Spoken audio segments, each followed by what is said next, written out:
Alamin natin ang buhay ngayon ni Chubby Del Rosario. Natatandaan niyo pa ba ang dating ka-love team ng aktres na si Ann Curtis? Siya si Chubby Del Rosario. Ngunit hindi katulad ni Ann na piniling ipagpatuloy ang pag-aartista. Mas pinili naman ni Chubby na iwan ang mundo ng showbiz upang mamuhay na lamang ng simple at tahimik. Matatandaan na ang dating heartthrob na si Chubby Del Rosario ay nagkaroon ng napakaraming tagahanga dahil sa kanyang karisma noong 90s. Lalo pa siyang sumikat nang itambal siya sa kapwa teen artist na si Ann Curtis. Ang kanilang tambalan ay pumatok sa publiko na talagang kinakiligan ng marami.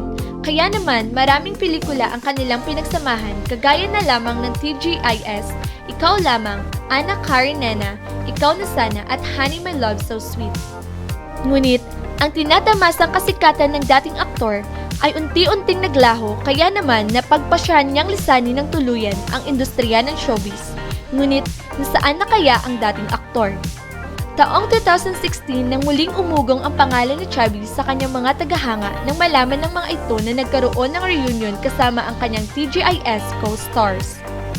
Nakumpirma rin na namumuhay ito ng masaya at matagumpay naman niyang ipinagpatuloy ang kanyang talento bilang artist sa kanyang business venture party at Jive. Ginugugulan niya ngayon ng maraming oras ang business niyang group catering services sa iba't ibang okasyon gaya ng party at iba pa. Bagamat abala sa kanyang negosyo, naglalaan pa rin siya ng oras upang makapag-host at makapag-perform sa ilang mga events. Talaga namang tumatak sa puso ng mga tagahanga ang katauhan ni Chubby, kung kaya't hinahanap-hanap pa rin ng kanyang mga tagahanga ang malaanghel niyang mukha, kislap ng kanyang mga mata at ang swabe niyang ngiti. Ang ilan nga sa kanila ay halos di makapaniwalang nilisan na talaga niya ang mundo ng showbiz. Nananatili namang bukas sa publiko ang buhay ni Chubby, at ayon sa kanyang social media accounts, ang dating aktor ay aktibo sa kanyang healthy lifestyle. Tanging tadhana na lang talaga ang makapagsasabi kung maiisipan pa bang balikan ng dating aktor ang iniwan niyang industriya. Dahil kahit taon na ang lumipas, makikita pa rin sa kanya ang taglay na karisma at potensyal na siya namang hinahanap-hanap ng kanyang mga tagahanga.